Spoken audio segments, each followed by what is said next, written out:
Hi everybody and welcome to a Futureshock battle report. Zed and his Thrashers are back. After a successful raid on a supply station, Zed has a new target. One of his old friends, or let's just say someone Zed knows from the past, is reported missing in an area with a strange and wild growing vegetation. Zed could use more manpower, so a quick recovery mission sounds like a great idea. By the way, why is there suddenly strange vegetation? Well, never mind. Let's go. If you want to know what happened to Zed and his Thrashers in the first episode of this campaign, I will put a link to that video in the description. But Zed and his Thrashers earned victory points enough in the first mission to get 4 campaign points, so they have upgraded slightly before this mission. Zed himself is of course still the leader of the Warband. He has a skill level of +4, and he still has a rifle with +3, a Flak armor with +2, but he now has a total of 3 hit points. He has bought 1 extra hit point for 2 points. Then we have Evangeline, a street punk +2, armed with Katanas +2, and she has bought herself a +1 armor. Millie is armed with a pistol +2 and a knife +1, and she's been upgraded to a street punk with a skill level of +2. Finally, we have Hobb. Hobb is armed with a pistol still, and he is only a Juve. The mission is a recovery mission, and the objective that needs to be recovered is Razor, Zed's old, friend. He's unconscious in this building in the middle of the psychedelic jungle. And the mission for Zed and his Thrashers is to get to Razor and then get him out of the jungle. But of course, they could meet some kind of resistance, who knows. Anyway, they will earn 3 victory points if they can do it. But let's go to initiative roll. Zed and his Thrashers will roll the pink dice, and the possible resistance in the jungle will roll the black dice. And they will begin. Round 1.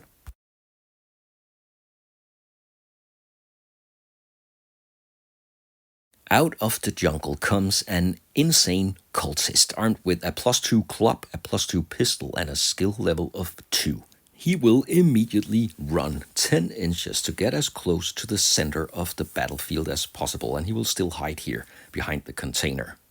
Zed will send in Millie as the first Thrasher, and she can see Razor. She will use her first action to move 4 inches, and then she will point her pistol at the cultist behind the container. She will make a +4 attack, and he will defend with 2 +1 because he's in cover. And that's a hit. Millie rolls 8. So the cultist will take 1 wound and lose 1 hit point. Next up comes an insane mutated cultist armed with a +2 hammer and a skill level of +1. He's not the brightest, but he can move. And he will move, but stay behind the building with Razor. Then Evangeline will enter, and she will also run directly against Razor. She will go straight for the objective. If she can move freely in the next round, she will actually be able to get to him. Another mutated cultist will appear, and he will also run as fast as he can to block Evangeline's way to the objective. He cannot reach her, but he is dangerously close. Now Zed himself shows up. Cultists or not, he will move 4 inches, take cover, and aim his +3 rifle at the mutated cultist. It's a +7 attack versus 1. What can possibly go wrong? Oh yeah. For example, a critical failure. In this battle, I use my own version of the critical failure rule, where a roll of 1 will always fail, no matter the target's defense roll. So Zed will not hit.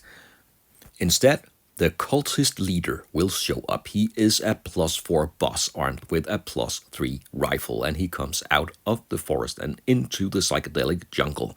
4 inches, and then he will aim his rifle at Zed. It's a +7 attack. Set will defend with 6, but he will get an additional defend point because he's in cover. So 7 versus 7. The cultist leader rolls 6. That's 13. Come on, Set. And it's a 10. Wow. No damage. Hobb comes in as the final member of Set's Warband. He moves 4 inches and he targets the cultist leader with his pistol. He will shoot with only an attack of 3 and the cultist leader will defend with 4. And Hobb rolls 4. The cultist leader comes up with a 4 as well, so he will defend the shot. The final member of the cultists enters the psychedelic jungle and he runs 10 inches towards Set. And that concludes the first round. The cultists have a combined value of 25 points and Set and his warband is worth 24 points. Let's go to round 2.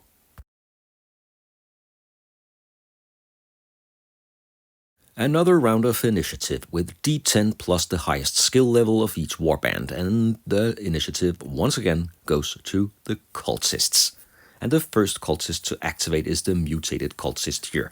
He can reach Evangeline and he will swing his huge hammer. It's a +3 attack. Luckily Evangeline is wearing armor now, but that doesn't help her.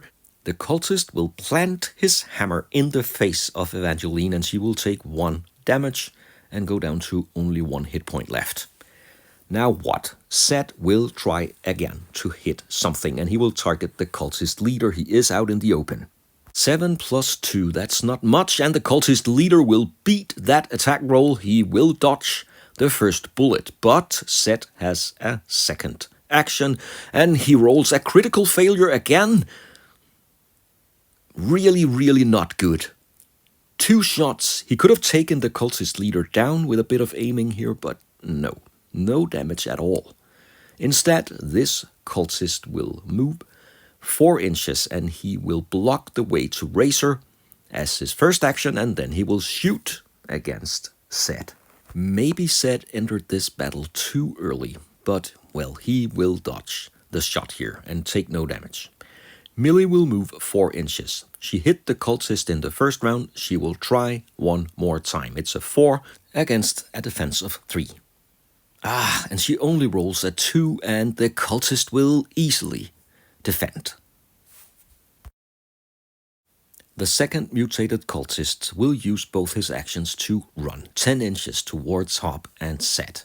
He will not reach them, but he is really close and scary. And probably smelly as well. With the mutated cultist very soon right up in the face of Hobb, he could shoot him, but instead he will turn towards the cultist here and target him, so he can remove him and get to Razor, and he rolls really good. Hobb will hit. His first shot will wound the cultist, and only 1 more hit and he's down. He will try again. And this time the cultist is prepared. He will dodge the second bullet. The other cultist is increasingly tired of Millie and her shots, so he will fire back now. 4 versus a defense of 3. So let's see the first shot. He rolls a 6 and Millie comes up with a 7. So that's the same, but he will beat the attacker here. But he has another shot. And it's a 9 this time. And Millie can't block that one. She will take 1 wound. The cultist got his revenge. Evangeline just took a blow from the hammer, and now she will swing her katanas and try to cut away the mutated cultist in front of her. She attacks with 4 versus 1, and yes, she will hit with her first attack. The mutated cultist will take 1 wound, but it's not over yet. She will have a second attack. Yes, that's a 9, and the mutated cultist is defenseless. He had his hammer, now he is lying at the feet of Evangeline in a pool of stinking blood.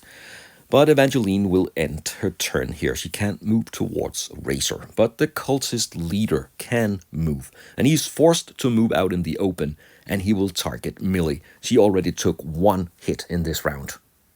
7 in attack versus 2. That looks bad, but he fails miserably. A critical failure. No hits, no matter what Millie rolls. He will jam his weapon, and there will be no hits. And that was the conclusion of the second round. Millie took a hit, Evangeline is also hit, and some of the cultists are now dangerously close to set. Let's see what happens in the third round.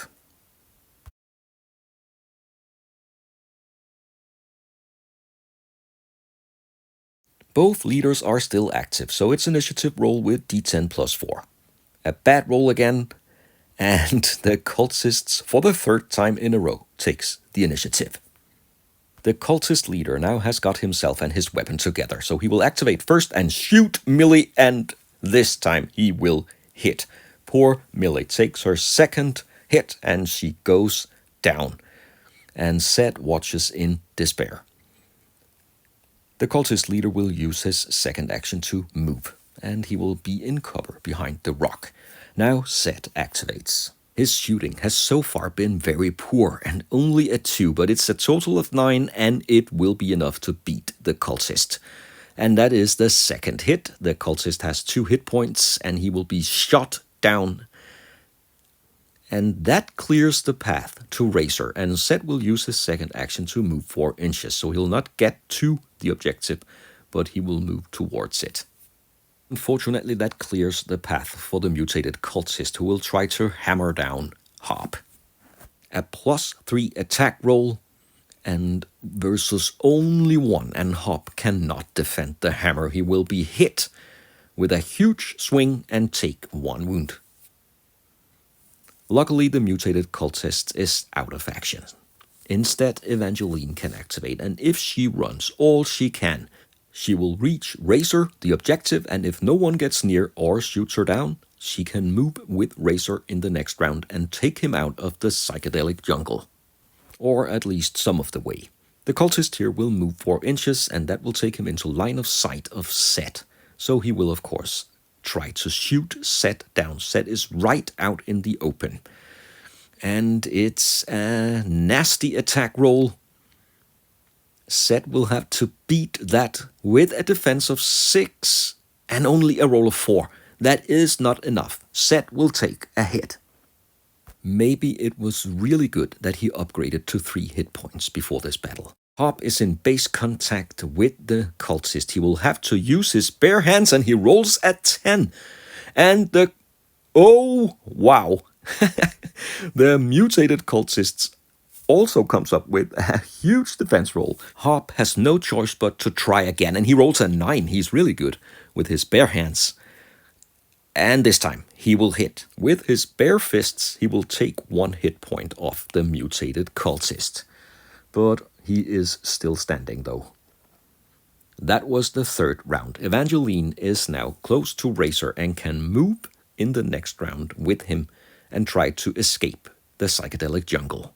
Round 4.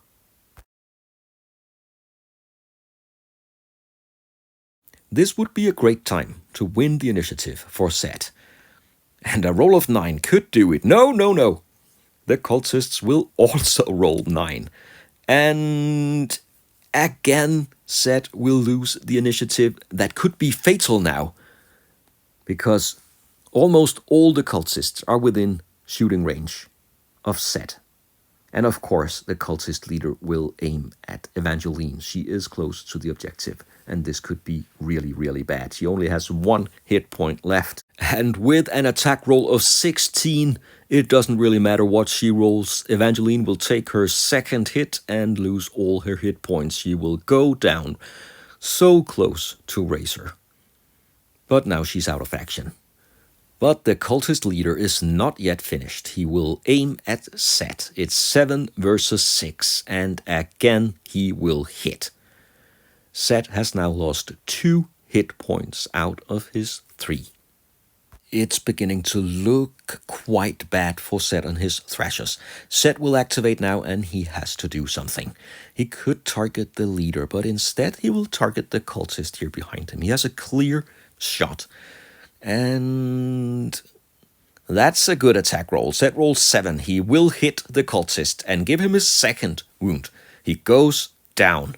And Set will activate again. But instead of the cultist leader, who he can't shoot down anyway, he will target the mutated cultist. That is a tricky shot, because if he rolls a critical failure, he will hit Hobb instead. He is in base contact with the cultist. So no rolls of 1 here, Set. Come on. And the cultist is slightly in cover, but maybe not enough. And it's a roll of 8. Ooh, I bet Hobb is very happy to see the mutated cultist go down instead of himself. But that's it. You can always count on Set, until proven otherwise. Hobb will activate and he will run towards the cultist leader. Why? Yeah, he will lock him in close combat. And that could be a clever move. Hobb will clearly sacrifice himself to save Set and also Razor. Brave or maybe just stupid. We'll see in round 5.